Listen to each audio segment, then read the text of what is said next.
എന്നുള്ളത് നമ്മുടെ വിശ്വാസപരമായ ഒരു ഉത്തരവാദിത്തമാണ് എന്നതിലുപരി അതിനൊരു വർത്തമാനകാല പ്രസക്തിയുണ്ട്. നമ്മൾ ജീവിക്കുന്ന ലോകത്തും കാലത്തും രാജ്യത്തും അതിനൊരു പ്രസക്തിയുണ്ട്. വളരെ തെറ്റായ രീതിയിൽ ഇസ്ലാമിക വിശ്വാസങ്ങളെയും ആശയങ്ങളെയും ലോകത്തിന്റെ മുമ്പിൽ സമർപ്പിക്കാനുള്ള ഇസ്ലാം എന്ന് പറയുന്നത് അപകടകരമായ ഒരു സന്ദേശമാണ് എന്ന് ലോകത്ത് പ്രചരിപ്പിക്കാനുള്ള ഇസ്ലാമിനെ കുറിച്ചും മുസ്ലിങ്ങളെ കുറിച്ചും ആളുകളുടെ മനസ്സുകൾക്കകത്ത് ബോധപൂർവം ഭീതി ജനിപ്പിക്കാനുള്ള, പേടി ഉണ്ടാക്കിയെടുക്കാനുള്ള വലിയ കൊണ്ടുപിടിച്ച ശ്രമങ്ങളാണ് ലോകത്തെമ്പാടും. അത് ഞാൻ കേരളത്തിൽ നടക്കുന്നു, ഇന്ത്യയിൽ നടക്കുന്നു എന്ന അർത്ഥത്തിൽ ലോകത്തെമ്പാടും നടക്കുന്നത്, ഇന്ത്യയിൽ നടക്കുന്നത്, കേരളത്തിൽ നടക്കുന്നത്, നമ്മുടെയൊക്കെ നാട്ടിൽ നടന്നുകൊണ്ടിരിക്കുന്നത്.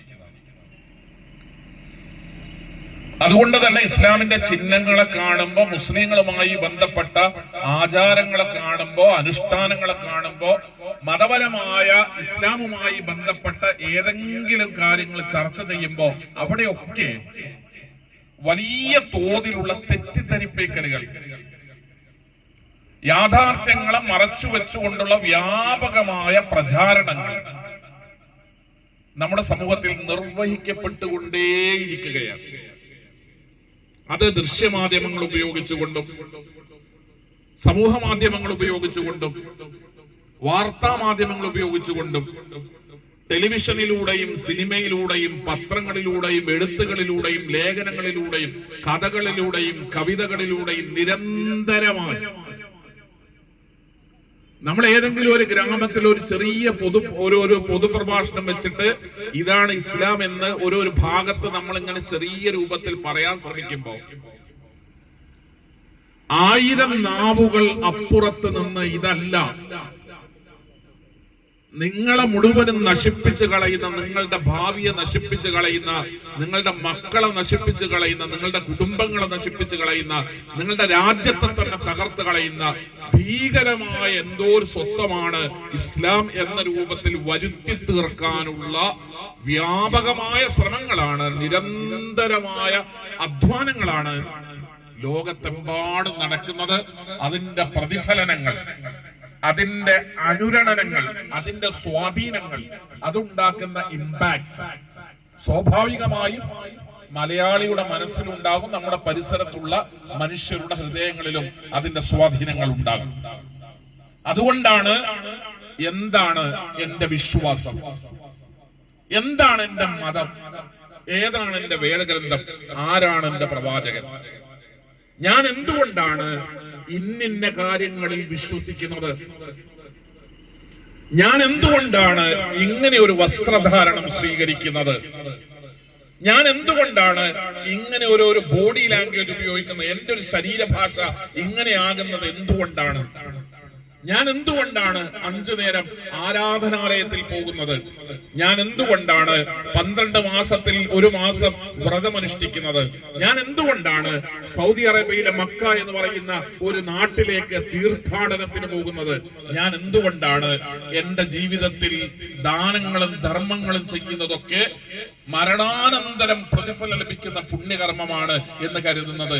മനുഷ്യ ജീവിതവുമായി ബന്ധപ്പെട്ട് നമ്മുടെ പരിസരങ്ങളിൽ ജീവിക്കുന്ന സഹോദരങ്ങളോട്, അത് ഏത് ജാതിയിൽപ്പെട്ടവരാകട്ടെ, ഏത് മതത്തിൽപ്പെട്ടവരാകട്ടെ, ഏത് കക്ഷിയിൽപ്പെട്ടവരാകട്ടെ, ഏത് രാഷ്ട്രീയമാകട്ടെ, അവരോടൊക്കെ വളരെ ലളിതമായി കൃത്യമായി തുറന്ന് സംസാരിക്കാനുള്ള അവസരങ്ങൾ നമ്മൾ ഉണ്ടാക്കുകയും ആളുകളോട് വളരെ കൃത്യമായി ഇസ്ലാമുമായി ബന്ധപ്പെട്ട കാര്യങ്ങൾ ആളുകൾക്ക് നാം പറഞ്ഞു കൊടുക്കുകയും ചെയ്യേണ്ടതുണ്ട്. യൂറോപ്പിലാകമാനം 14-ാം നൂറ്റാണ്ടിൽ ബ്ലാക്ക് ഡെത്ത് എന്ന് പറയുന്ന ഒരു വലിയ പ്രതിഭാസം ഉണ്ടായി. പ്ലേഗ് ബാധയാണ് ബ്ലാക്ക് ഡെത്ത് എന്ന പേരിൽ യൂറോപ്പിന്റെ 1/3 ജനസംഖ്യയെ, യൂറോപ്പിന്റെ 1/3 ജനസംഖ്യ മാരകമായ പകർച്ചവ്യാധി ബാധിച്ച് മരണപ്പെട്ട ബ്ലാക്ക് ഡെത്ത് എന്ന് പറയുന്ന 14-ാം നൂറ്റാണ്ടിൽ ഒരു വലിയ പ്രതിഭാസം. ആ ബ്ലാക്ക് ഡെത്ത് അന്ന് യൂറോപ്പിൽ പ്രചരിപ്പിക്കപ്പെട്ടത് ജൂതന്മാർ കിണറ്റിൽ വിഷം കലക്കിയിട്ടാണ് ഇങ്ങനൊരു രോഗം നാട്ടിലൊക്കെ പടരുന്നത് എന്നാണ്. ഇതൊരു രോഗാണുവാണ് ഉണ്ടാക്കുന്നത്, ഇത് പ്ലേഗ് എന്ന് പറയുന്ന ഒരു രോഗമാണ് എന്നൊന്നും കണ്ടെത്തിയിട്ടില്ലാത്ത, തിരിച്ചറിഞ്ഞിട്ടില്ലാത്ത, അത്തരത്തിലുള്ള ശാസ്ത്ര വൈദ്യ ബോധങ്ങളൊന്നും വളർന്നു വന്നിട്ടില്ലാത്ത ഒരു കാലത്ത് മനുഷ്യർക്കിടയിൽ പ്ലേഗ് വ്യാപകമായി ബാധിച്ചപ്പോ അന്ന് യൂറോപ്പിൽ പ്രചരിപ്പിക്കപ്പെട്ടത് കുടിവെള്ളത്തിന് ഉപയോഗിക്കുന്ന കിണറുകളിൽ ജൂതൻ വന്നിട്ട് വിഷം കലക്കുകയാണ്, അങ്ങനെയാണ് ഈ രോഗം ഉണ്ടാകുന്നത് എന്നാണ്. ബ്ലാക്ക് ഡെത്തിന്റെ പിന്നിലുള്ളത് ജൂതന്മാരാണ് എന്നുള്ള പ്രചാരണം ഉണ്ടായപ്പോ യൂറോപ്പിൽ ആ പ്രചാരണത്തിന് വലിയ സ്വാധീനമുണ്ടായി.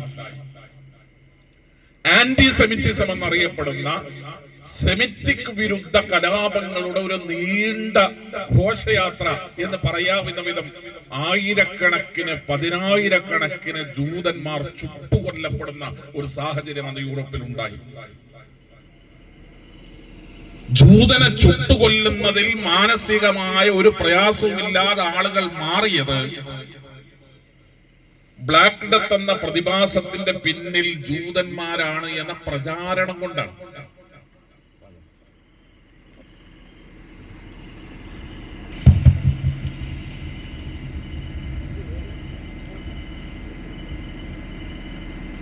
പരമ്പരാഗതമായി ജൂത ക്രൈസ്തവ മതവിശ്വാസികൾക്കിടയിൽ യൂറോപ്പിൽ നിലനിന്നിരുന്ന പരസ്പരമുള്ള അകൽച്ചയെ ദുരുപയോഗം ചെയ്തുകൊണ്ടാണ് തൽപര കക്ഷികൾ അത്തരം ഒരു പ്രചാരണം ഉണ്ടാക്കിയത്. ക്രൈസ്തവ ജൂത അകൽച്ചയുടെ ചരിത്രം എന്ന് പറയുമ്പോ ഈസാ അലൈഹി ഇസ്ലാമയെ, നമ്മൾ വിശ്വസിക്കുന്ന ഈസാ അലൈഹി ഇസ്ലാമയെ കൊന്നു എന്ന് പറയുന്ന, കൊല്ലപ്പെട്ടു എന്ന് ക്രൈസ്തവ ജനത വിശ്വസിക്കുന്ന ആ വിശ്വാസത്തോളം പഴക്കം ജൂത ക്രൈസ്തവ വിരോധ വിദ്വേഷങ്ങൾക്ക് ഉണ്ടായിരുന്നു. അത് ഉപയോഗപ്പെടുത്തിയിട്ടാണ് ജൂതന്മാർ ക്രൈസ്തവർക്കെതിരെ അവരുടെ കുടിവെള്ളം വിഷം കലക്കി ക്രൈസ്തവർക്കിടയിൽ വ്യാപകമായ രോഗങ്ങൾ ഉണ്ടാക്കി അവരെ കൊല്ലുന്നു എന്ന പ്രചരണം ഉണ്ടാക്കിയിട്ടാണ് ജൂതന്മാർക്കെതിരെ കൂട്ട കലാപങ്ങൾ യൂറോപ്പിലുടനീളം ഉണ്ടായത്.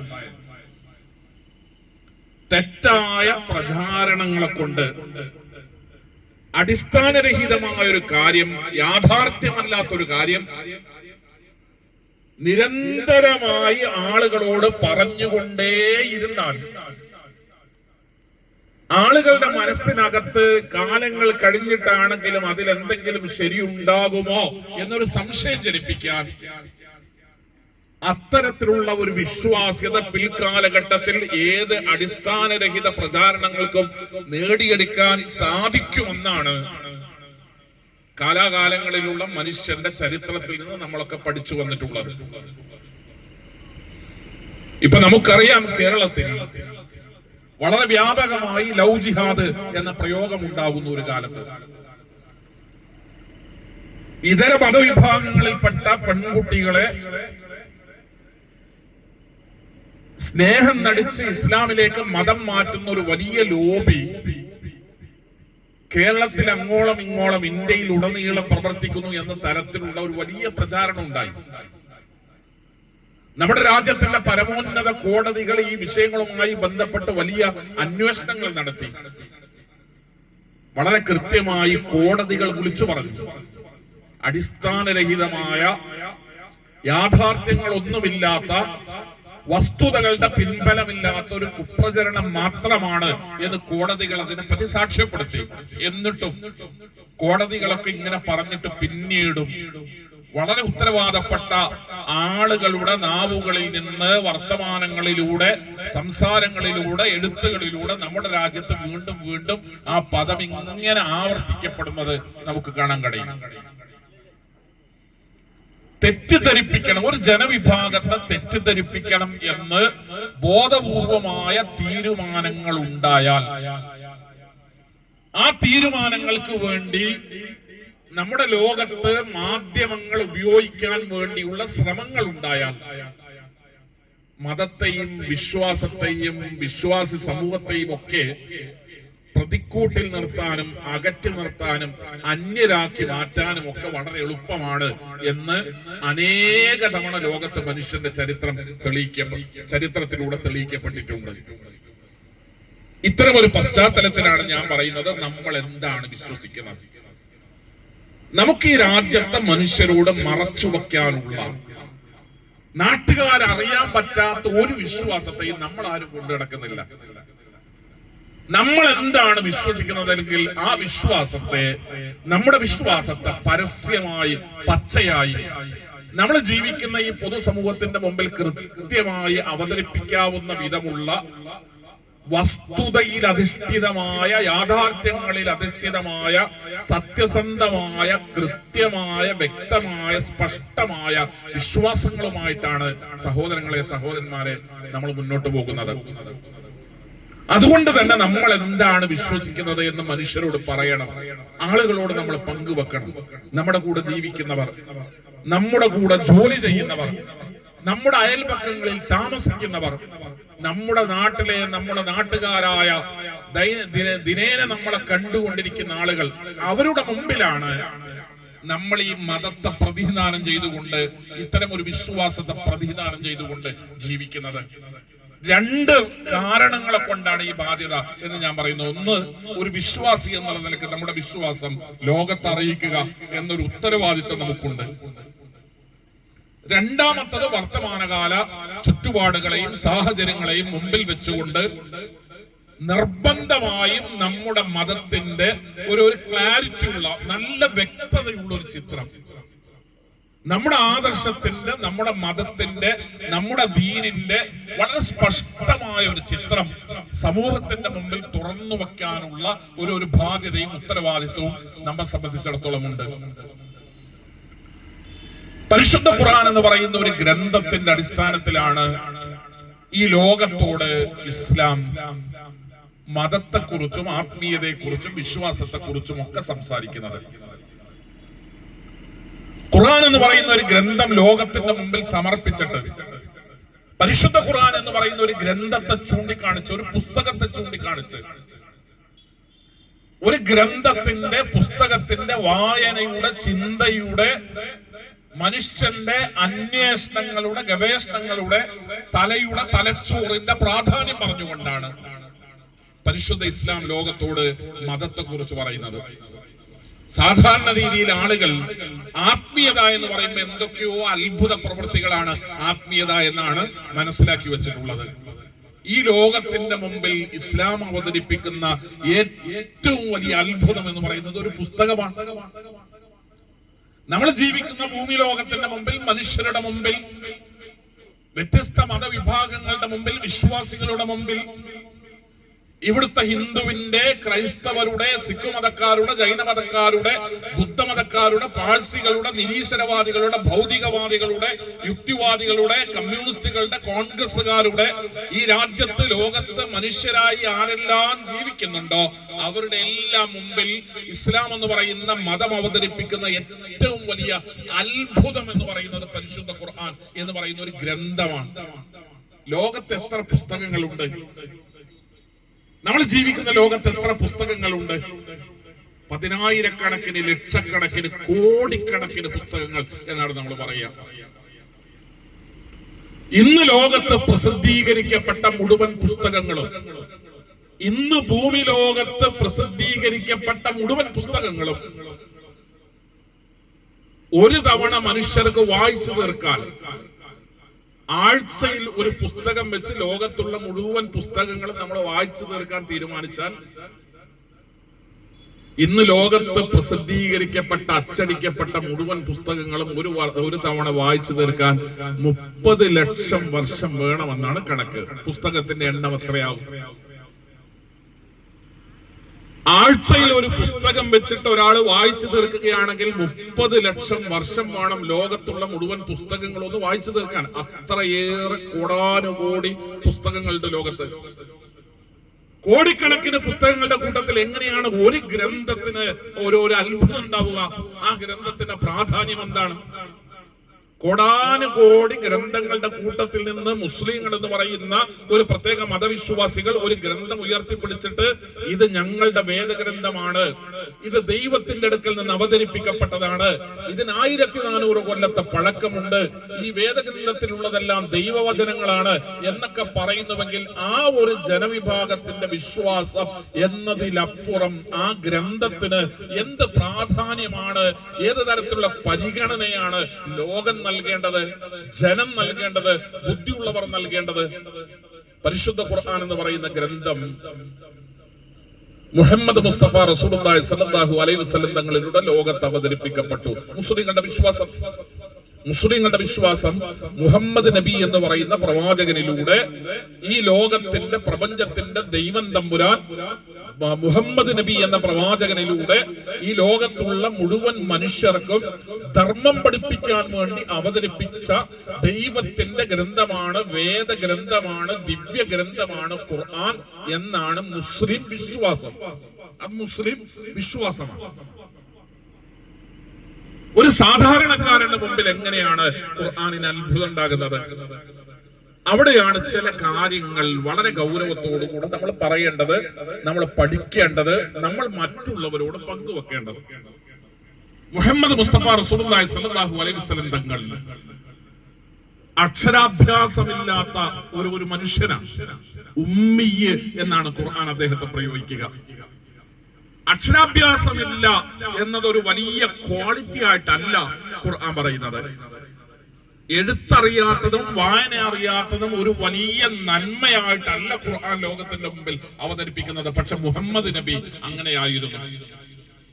ഖുർആൻ എന്ന് പറയുന്ന ഗ്രന്ഥം ലോകത്തിന്റെ മുമ്പിലേക്ക് മുഹമ്മദ് നബി സല്ലല്ലാഹു അലൈഹി വസല്ലം തങ്ങൾ ഉയർത്തിപ്പിടിക്കുമ്പോ പരിശുദ്ധ ഖുർആൻ മുഹമ്മദേ ഇത് നിന്റെ കൈ കൊണ്ട് നിന്റെ തലച്ചോറിൽ നിന്ന് നീ ആലോചിച്ച് എഴുതി ഉണ്ടാക്കിയതാണ് എന്നൊരു ആരോപണം മുഹമ്മദ് നബി സല്ലല്ലാഹു അലൈഹി വസല്ലം തങ്ങൾ ജീവിച്ചിരിക്കുന്ന കാലത്ത് ആ നാട്ടിലെ ഖുർആനിന്റെ ശത്രുക്കളോ അദ്ദേഹത്തിന്റെ അയൽനാടുകളിൽ നിന്നുള്ളവരോ അന്നത്തെ ക്രൈസ്തവ സഹോദരങ്ങളോ അന്നത്തെ ജൂത പണ്ഡിതന്മാരോ ഏതെങ്കിലും ഒരു മനുഷ്യൻ മുഹമ്മദ് നബി സല്ലല്ലാഹു അലൈഹി വസല്ലം തങ്ങളോട് മുഹമ്മദേ ഖുർആൻ നിന്റെ കിതാബാണ്, ഖുർആൻ എന്ന് പറയുന്ന ഒരു ഗ്രന്ഥം മുഹമ്മദ് നീ എഴുതിയുണ്ടാക്കിയിട്ട് അത് ദൈവത്തിന്റെ പേരിൽ ആരോപിക്കുകയാണല്ലേ എന്നൊരു ചോദ്യം പോലും പ്രവാചക തിരുമേനി സല്ലല്ലാഹു അലൈഹി വസല്ലം തങ്ങളുടെ പരിശുദ്ധ ഖുർആൻ അവതരിപ്പിക്കപ്പെടുന്ന കാലഘട്ടം മുതലുള്ള 23 കൊല്ലക്കാലത്തിനിടക്ക് അദ്ദേഹം ജീവിച്ച മക്കത്ത് വെച്ചോ പിന്നെ ചെന്ന മദീനത്ത് വെച്ചോ ഒരു മനുഷ്യനും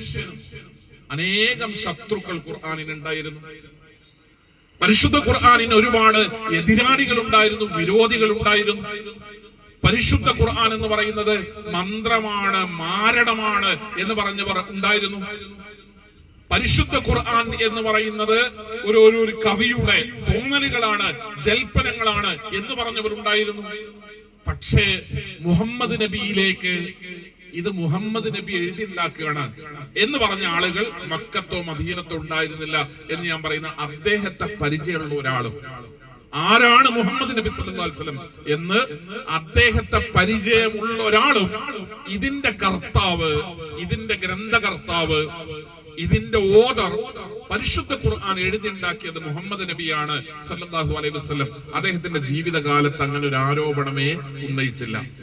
മുഹമ്മദ് നബി സല്ലല്ലാഹു അലൈഹി വസല്ലം ലോകത്തോട് അദ്ദേഹം ലോകത്തിന്റെ മുമ്പിൽ അവതരിപ്പിച്ച ഖുർആൻ ലോകത്തോട് പറഞ്ഞത് വമാ കുൻത തത്ലൂ മിൻ ഖബലിഹി മിൻ കിതാബിൻ വലാ തഖുതുഹു ബിയമീനിക് ഇദൻ ലർതാബൽ മുബ്തിലൂൻ. താങ്കൾ ഒരിക്കലും വമാ കുൻത തത്ലൂ മിൻ ഖബലിഹി മിൻ കിതാബിൻ ഒരു പുസ്തകവും വായിച്ചിട്ടില്ലാത്ത ഒരാൾ. മാർക്സിസം എന്ന് പറയുന്ന ഒരു ദർശനമാണ്, കമ്മ്യൂണിസം എന്ന് പറയുന്ന സിദ്ധാന്തമാണ് മനുഷ്യന്റെ തലച്ചോറിൽ നിന്ന് ലോകം കണ്ട ദർശനങ്ങളിൽ വെച്ച് ഏറ്റവും സുന്ദരമായത് കമ്മ്യൂണിസമാണ്. അതിൽ തർക്കമൊന്നുമില്ല. മനുഷ്യബുദ്ധിയിൽ നിന്ന് ലോകം കണ്ട ദർശനങ്ങളിൽ ഏറ്റവും സുന്ദരമായത് കമ്മ്യൂണിസം എന്ന് പറയുന്ന, മാർക്സിസം എന്ന് പറയുന്ന ദർശനമാണ്. കമ്മ്യൂണിസം ലോകത്തുണ്ടാകുന്നത്, മാർക്സിസം ലോകത്തുണ്ടാകുന്നത് ഈ പറഞ്ഞതുപോലെ ചില പുസ്തകങ്ങളിലൂടെയാണ് മാർക്സ് അത് ലോകത്തിന്റെ മുമ്പിലേക്ക് സമർപ്പിക്കുന്നത്. ആ പുസ്തകം മൂലധനമെന്നാണ് ആ പുസ്തകം അറിയപ്പെടുന്നത്. മൂലധനം എന്ന് പറയുന്ന പുസ്തകം ലോകത്തിന്റെ മുമ്പിൽ സമർപ്പിക്കുന്നതിന് മുമ്പ് മാർക്സ് ദീർഘകാലം വലിയ ഗവേഷണത്തിലായിരുന്നു മാർക്സിന്റെ ജീവിതം എന്ന് ചരിത്രത്തിൽ നമുക്ക് കാണാം. ദീർഘകാലത്തെ പഠനങ്ങളുടെ, ഗവേഷണങ്ങളുടെ, വായനയുടെ, അന്വേഷണങ്ങളുടെ എല്ലാം ഫലമായിട്ടാണ് മാർക്സ് എന്ന് പറയുന്ന മഹാനായ 12ഓളം ഭാഷകളിൽ പാണ്ഡിത്യമുണ്ടായിരുന്ന ഒരു വലിയ മനുഷ്യൻ, 12ഓളം ലോക ഭാഷകളിൽ പാണ്ഡിത്യം ഉണ്ടായിരുന്ന ലണ്ടനിലെ ബ്രിട്ടീഷ് മ്യൂസിയം ലൈബ്രറിയിൽ എന്നും രാവിലെ ആദ്യം വരിക മാർക്സാണ്. ബ്രിട്ടീഷ് മ്യൂസിയം ലൈബ്രറിയിൽ നിന്ന് ഏറ്റവും അവസാനം പോകുന്നതും മാർക്സാണ്. ദീർഘമായ വായനകളിലൂടെ അനേകം സംസ്കാരങ്ങളെ പരിചയപ്പെടുത്തുന്ന ഗ്രന്ഥങ്ങളിലൂടെ അത് വായിച്ചും പഠിച്ചും ഗവേഷണം നടത്തിയും മാർക്സ് കണ്ടെത്തിയ വലിയ സിദ്ധാന്തമാണ് മാർക്സിസം എന്ന് പറയുന്നത്, കമ്മ്യൂണിസം എന്ന് പറയുന്നത്. പക്ഷെ മുഹമ്മദ് മുസ്തഫ റസൂലുള്ളാഹി സ്വല്ലല്ലാഹു അലൈഹി വസല്ലം അദ്ദേഹം വമാ കുന്ത തത്ലൂ മിൻ ഖബ്ലിഹി മിൻ കിതാബിൻ, ഒരു പുസ്തകവും വായിക്കാതെ, വലാ തഖുത്തുഹു ബിയമീനിക്, തന്റെ വലത് കൈ കൊണ്ട് ജീവിതകാലത്ത് ഒരക്ഷരവും എഴുതിയിട്ടില്ലാത്ത ഒരു പ്രവാചകൻ, ആ പ്രവാചകനിലൂടെ ലോകത്ത് അവതരിപ്പിക്കപ്പെട്ട ഒരു ഗ്രന്ഥം, 1400 കൊല്ലത്തെ പഴക്കം അവകാശപ്പെടുന്ന ഒരു ഗ്രന്ഥം, ഒരു 100 കൊല്ലത്തെ പഴക്കമുള്ള ഒരു വസ്തു, 200 കൊല്ലത്തെ പഴക്കമുള്ളത്, 500 കൊല്ലത്തെ പഴക്കമുള്ളത്, എന്തോ ആകട്ടെ, ഒരു പുസ്തകമാകണമെന്നില്ല. 500 കൊല്ലം പഴക്കമുള്ള ഒരു പുസ്തകമാകണമെന്നില്ല, 500 കൊല്ലം പഴക്കമുള്ള എന്തെങ്കിലും ഒരു വസ്തു, അതിന്റെ മൂല്യം എത്രയാ, അതിന്റെ വില എത്രയാ, അതിനെങ്ങനെയാ വില പറയുക? 500 കൊല്ലം പഴക്കമുണ്ട് എന്ന് കണ്ടാൽ ഒരു ചെരുപ്പ് മതി, ഒരു പേന മതി. 500 കൊല്ലം പഴക്കമുള്ള ആരെങ്കിലും ഉപയോഗിച്ച ഒരു പേന നമുക്ക് കിട്ടിയാൽ അതിന്റെ വില എത്രയാണ്? പരിശുദ്ധ ഖുർആൻ എന്ന് പറയുന്നത് 1400 കൊല്ലത്തെ പഴക്കം അവകാശപ്പെടുന്നു. അങ്ങനെ പഴക്കമുണ്ടോ ഖുർആനിന്? പരിശുദ്ധ ഖുർആൻ അവതരിപ്പിക്കപ്പെടുന്ന കാലഘട്ടം കടലാസ് ഇല്ലാത്ത കാലഘട്ടമാണ്. നമ്മൾ ജീവിക്കുന്ന കാലം എന്ന് പറയുന്നത് പുസ്തകങ്ങളുടെ, ഈ ലക്ഷക്കണക്കിന് കോടിക്കണക്കിന് പുസ്തകങ്ങളുടെ കാലം എന്ന് പറയുന്നത് കടലാസുകളിൽ അച്ചടിക്കപ്പെട്ട അനേകം കോടാനുകോടി പുസ്തകങ്ങളുടെ കാലത്താണ് നാം ജീവിക്കുന്നത്. പരിശുദ്ധ ഖുർആൻ അവതരിപ്പിക്കപ്പെടുന്ന കാലത്ത് അന്ന് കടലാസുകളില്ല. ആളുകളൊക്കെ എഴുതി വെച്ചത് കല്ലിലും തോലിലും ഒക്കെയാണ് എഴുതി വെച്ചത്. പരിശുദ്ധ ഖുർആൻ അതിന്റെ കയ്യെഴുത്തു പ്രതികൾ, പരിശുദ്ധ ഖുർആനിന്റെ കയ്യെഴുത്തു പ്രതികൾ, ഞാനിത് സംസാരിക്കുന്നത് എന്റെ പ്രിയപ്പെട്ടവരെ, സഹോദരങ്ങളെ, ഏതെങ്കിലും ഒരു മനുഷ്യനോട് തൊട്ടടുത്തിരുന്നിട്ട് ഒരു സൗഹൃദ സംഭാഷണത്തിന് നമുക്ക് അവസരം ലഭിക്കുമെങ്കിൽ നമ്മൾ അദ്ദേഹത്തോട് പറയേണ്ടത്, താങ്കളുടെ ഔദ്യോഗിക ജീവിതത്തിന്റെ, തിരക്ക് പിടിച്ച ജീവിതത്തിന്റെ, രാഷ്ട്രീയ ജീവിതത്തിന്റെ, സാമൂഹിക ജീവിതത്തിന്റെ, സാംസ്കാരിക ജീവിതത്തിന്റെ, കുടുംബ ജീവിതത്തിന്റെ വലിയ തിരക്കുകൾക്കിടയിൽ താങ്കൾ എപ്പോഴെങ്കിലും പരിശുദ്ധ ഖുർആൻ എന്ന് പറയുന്ന ഒരു ഗ്രന്ഥം വായിച്ചു നോക്കണം എന്ന് നമ്മുടെ സുഹൃത്തിനോട്, നമ്മുടെ സഹപ്രവർത്തകനോട്, കൂടെ ജോലി ചെയ്യുന്നവനോട്, നമ്മുടെ നാട്ടുകാരനോട്, നമ്മുടെ അയൽവാസിയോട്, നമ്മുടെ ഇതര മതവിഭാഗങ്ങളിൽപ്പെട്ട സുഹൃത്തുക്കളോട്, നല്ല ബന്ധമുള്ള മുഴുവൻ നല്ല മനുഷ്യരോടും, നമുക്ക് നല്ല ബന്ധമുള്ള മുഴുവൻ നല്ല മനുഷ്യരോടും ഒരു മുസ്ലിം നിർബന്ധമായും പറയണം, താങ്കളുടെ ജീവിതകാലത്ത് എപ്പോഴെങ്കിലും വലിയ തിരക്കുകൾക്കിടയിൽ താങ്കൾ ഒരു തവണ പരിശുദ്ധ ഖുർആൻ ഒന്ന് വായിച്ചു നോക്കണം. എന്തിന് ഞാൻ ഖുർആൻ വായിക്കണം എന്ന് ചോദിക്കുമ്പോ ആ ചോദ്യത്തിന്റെ ഉത്തരമാണ് ഞാൻ പറയുന്നത്. 1400 കൊല്ലം പഴക്കമുള്ള, കടലാസില്ലാത്ത കാലത്ത് അവതരിപ്പിക്കപ്പെട്ടു എന്ന് പറയുന്ന, മുഹമ്മദ് നബിയുടെ നാവിലൂടെ ലോകം കേട്ട പരിശുദ്ധ ഖുർആൻ അവതരിപ്പിക്കപ്പെടുന്ന കാലത്ത് എല്ലിലും കല്ലിലും തോലിലുമായി എഴുതി വെക്കപ്പെട്ട ഖുർആൻ 2015 ബ്രിട്ടനിൽ നിന്ന്, ബർമിംഗ്ഹാം യൂണിവേഴ്സിറ്റിയിൽ നിന്ന് ഒരു പത്രക്കുറിപ്പ് പുറത്തു വരുന്നു. ഞങ്ങളുടെ കയ്യിൽ ബർമിംഗ്ഹാം യൂണിവേഴ്സിറ്റി, ഞാൻ ബ്രിട്ടനെയും ബർമിംഗ്ഹാം യൂണിവേഴ്സിറ്റിയെയും നിങ്ങളോട് പറയുന്നത് അതല്ലാത്ത യമനിലെ സൻആയിലെ പരിശുദ്ധ ഖുർആനിന്റെ കയ്യെഴുത്ത് പ്രതിയുണ്ട്, മാനുസ്ക്രിപ്റ്റ് ഉണ്ട്. ഇസ്താംബൂളിൽ, തുർക്കിയിൽ ഖുർആനിന്റെ മാനുസ്ക്രിപ്റ്റ് ഉണ്ട്. അതൊക്കെ മുസ്ലിം ലോകത്താണ് നിലനിൽക്കുന്നത് എന്നതുകൊണ്ടാണ് ഞാൻ ബ്രിട്ടനിൽ നിന്ന്, അവിടുന്ന് ബർമിംഗ്ഹാം യൂണിവേഴ്സിറ്റി, ബർമിംഗ്ഹാം മാനുസ്ക്രിപ്റ്റ് ഉണ്ട്. നമ്മളൊക്കെ ഇരുന്ന ഇരിപ്പിൽ മൊബൈൽ ഫോൺ എടുത്ത് ബർമിംഗ്ഹാം മാനുസ്ക്രിപ്റ്റ് എന്ന് ഗൂഗിൾ ചെയ്താൽ നമ്മൾക്ക് ആർക്കും പരിശോധിക്കാവുന്ന ഒരു കാര്യത്തെ കുറിച്ചാണ് ഞാൻ പറയുന്നത്. 2015 ബ്രിട്ടനിലെ ബർമിംഗ്ഹാം യൂണിവേഴ്സിറ്റിയിൽ നിന്ന് ഒരു പത്രക്കുറിപ്പ് പുറത്തു വരുന്നു. അവർ ലോകത്തോട് വിളിച്ചു പറഞ്ഞത്, ഞങ്ങളുടെ കയ്യിൽ പരിശുദ്ധ ഖുർആനിന്റെ 3 അധ്യായങ്ങളുടെ ഒരു മാനുസ്ക്രിപ്റ്റ് ഉണ്ട്, ഒരു കയ്യെഴുത്ത് പ്രതിയുണ്ട്. ആ കയ്യെഴുത്ത് പ്രതിക്ക് 1370 കൊല്ലത്തെ പഴക്കമുണ്ട്. ബർമിംഗ്ഹാം യൂണിവേഴ്സിറ്റി എന്ന് പറയുന്നത്, ബ്രിട്ടനിലെ ബർമിംഗ്ഹാം യൂണിവേഴ്സിറ്റി എന്ന് പറയുന്നത് ലോകത്തോട് ഖുർആനിനെ കുറിച്ച് വിളിച്ചു പറയുന്നത് അവരുടെ കയ്യിലുള്ള, അവരുടെ ശേഖരത്തിലുള്ള 3000-ഓളം വരുന്ന കയ്യെഴുത്തു പ്രതികളിൽ ഖുർആൻ ഉൾപ്പെടെ, ബൈബിൾ ഉൾപ്പെടെ പൗരസ്ത്യ നാടുകളിൽ നിന്ന് ശേഖരിക്കപ്പെട്ട അനേകം രേഖകൾ ഉൾപ്പെടെ 3000-ഓളം വരുന്ന കളക്ഷൻസിൽ, മിങ്കാന കളക്ഷൻസ് എന്നാണ് ബർമിംഗ്ഹാം യൂണിവേഴ്സിറ്റി അതിനെ വിളിക്കുന്നത്. മിങ്കാന കളക്ഷൻസ് എന്ന് പറയുന്നത് അൽഫോൺസ് മിങ്കാന എന്ന ഒരു ക്രൈസ്തവ പണ്ഡിതന്റെ പേരിലാണ് മിങ്കാന കളക്ഷൻസ് എന്ന് ബർമിംഗ്ഹാം യൂണിവേഴ്സിറ്റിയിലുള്ള 3000-ഓളം മാനുസ്ക്രിപ്റ്റ്, കയ്യെഴുത്തു പ്രതികൾ ഉള്ളത്. ആ മിങ്കാന കളക്ഷൻ, അൽഫോൺസ് മിങ്കാന എന്നത് ഇറാഖിൽ, പുരാതന ഇറാഖിൽ ഒരു കൽദായ കുടുംബത്തിൽ ജനിച്ച ഒരു ക്രൈസ്തവ പണ്ഡിതൻ. അദ്ദേഹം പിന്നീട് ലണ്ടനിലേക്ക് താമസം മാറുന്നു. അദ്ദേഹം 1924-ലും 1925-ലും 1929-ലും പശ്ചിമേഷ്യൻ നാടുകൾ സന്ദർശിക്കുന്നു. ബാഗ്ദാദിലൂടെ, സിറിയയിലൂടെ, ലബണനിലൂടെ, ഇന്നത്തെ ഗൾഫ് രാജ്യങ്ങളിലൂടെ വ്യക്തികളെ കണ്ട് മഠങ്ങളിൽ കയറി, പള്ളികളിൽ കയറി, ലൈബ്രറികളിൽ കയറി അദ്ദേഹം ശേഖരിച്ച കയ്യെഴുത്തു പ്രതികളാണ് ബർമിംഗ്ഹാം യൂണിവേഴ്സിറ്റിയിലെ 3000-ഓളം വരുന്ന മിങ്കാന കളക്ഷൻസ് എന്നറിയപ്പെടുന്നത്. 2015-ൽ ആൽബ ഫെഡറി എന്നു പേരുള്ള ഒരു ഗവേഷക വിദ്യാർത്ഥിനി ബർമിംഗ്ഹാം യൂണിവേഴ്സിറ്റിയിലെ ലൈബ്രറിയിൽ അവിടുത്തെ കയ്യെഴുത്തു പ്രതികൾ പരിശോധിക്കുമ്പോൾ അവരുടെ കയ്യിലാണ് ഖുർആനിന്റെ ഈ കയ്യെഴുത്ത് പ്രതി കിട്ടുന്നത്. അവരാണ് യൂണിവേഴ്സിറ്റിയുടെ അധികൃതരോട് ഈ കയ്യെഴുത്തു പ്രതിക്ക് അതിപുരാതന പഴക്കമുണ്ട് എന്ന് ഞാൻ കരുതുന്നു എന്ന് അഭിപ്രായപ്പെടുന്നത്. അങ്ങനെയാണ് ബർമിംഗ്ഹാം യൂണിവേഴ്സിറ്റി ഓക്സ്ഫോർഡ് സർവകലാശാലയിലേക്ക് കൊടുത്തയച്ച് ഖുർആനിന്റെ കയ്യെഴുത്തു പ്രതിയുടെ കാലനിർണയം നടത്തിയത്. റേഡിയോ കാർബൺ ഡേറ്റിംഗിലൂടെ കാലനിർണയം നടത്തിയപ്പോ ബർമിംഗ്ഹാം യൂണിവേഴ്സിറ്റിയിലുള്ള ഖുർആനിന്റെ കയ്യെഴുത്തു പ്രതിയുടെ പഴക്കം എന്ന് പറയുന്നത് ക്രിസ്താബ്ദം 568-നും 645-നും അടക്കാണ്. നമുക്ക് ആരോടും പറയാം, ചരിത്രബോധമുള്ള, ലോകബോധമുള്ള, വിവരമുള്ള, വിജ്ഞാനമുള്ള ആരോടും നമുക്ക് സംസാരിക്കാം. ക്രിസ്താബ്ദം 568-നും 645-നും അടക്കെന്ന് പറയുമ്പോ ആ കാലഘട്ടത്തിന് ഒരു പ്രത്യേകതയുണ്ട്. 570 മുതൽ 632 വരെയാണ് മുഹമ്മദ് മുസ്തഫ റസൂലുള്ളാഹി സ്വല്ലല്ലാഹു അലൈഹി വസല്ലം തങ്ങളുടെ ജീവിതകാലം. 570 മുതൽ 632 വരെ അല്ലാഹുവിന്റെ റസൂലിന്റെ ജീവിതകാലം.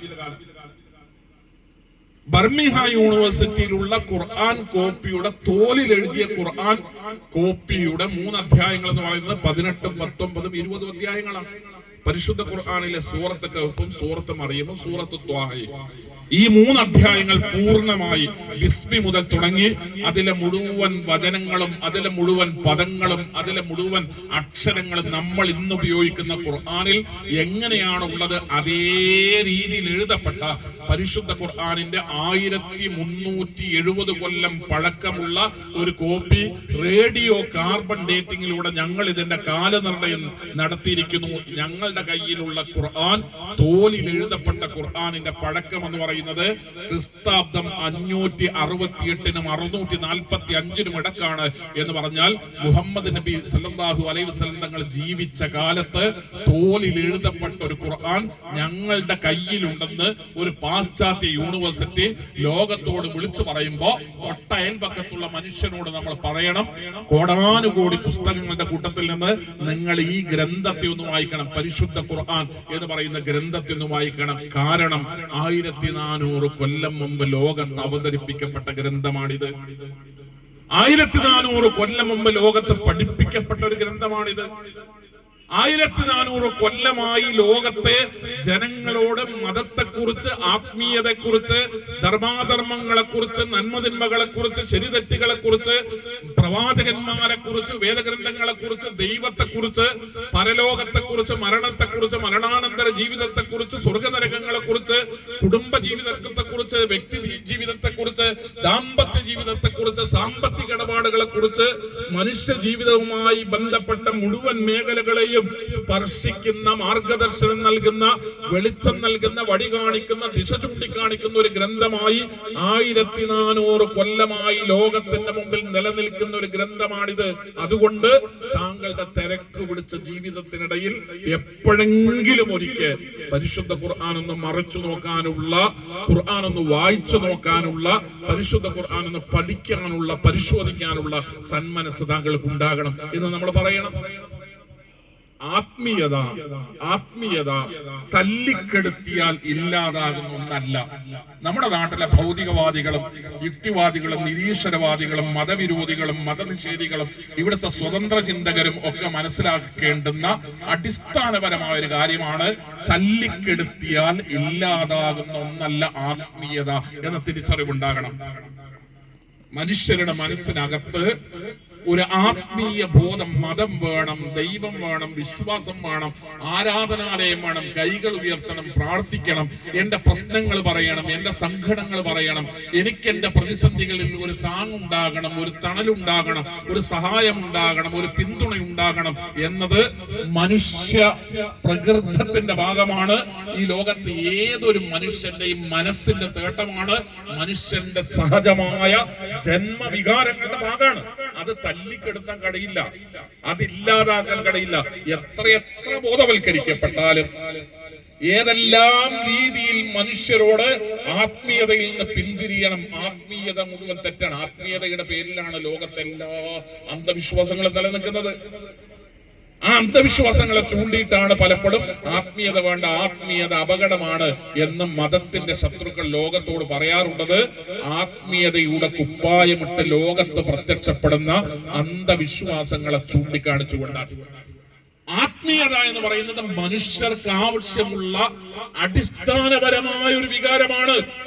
വെള്ളം കുടിക്കാതെ ജീവിക്കണമെന്ന് മനുഷ്യരോട് പറയാൻ കഴിയാത്തതുപോലെ, ഭക്ഷണം കഴിക്കാതെ ജീവിച്ചേ പറ്റൂ എന്ന് മനുഷ്യരോട് പറയാൻ കഴിയാത്തതുപോലെ, ശ്വസിക്കാതെ വേണം ഇനി ഇവിടുന്ന് അങ്ങോട്ട് ജീവിക്കാൻ. പരിഷ്കാരമുള്ള ലോകമാണ്, വിവരമുള്ള ലോകമാണ്, വിജ്ഞാനമുള്ള ലോകമാണ്, സയൻസ് ഉള്ള ലോകമാണ്, ശാസ്ത്രമുള്ള ലോകമാണ്, കണ്ടുപിടുത്തങ്ങളുടെ കാലമാണ്, AI-യുടെ യുഗമാണ്.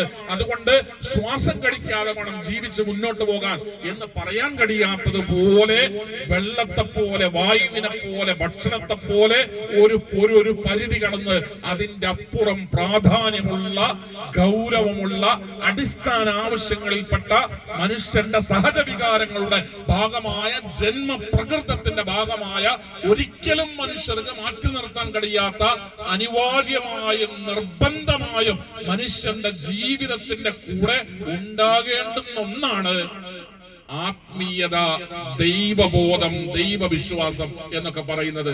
ആരൊക്കെ ആയുധെടുക്കുന്നുണ്ട്, ആരൊക്കെ തല്ലിക്കെടുക്കാനും ഇല്ലാതാക്കാനും പരിശ്രമിക്കുന്നുണ്ട്.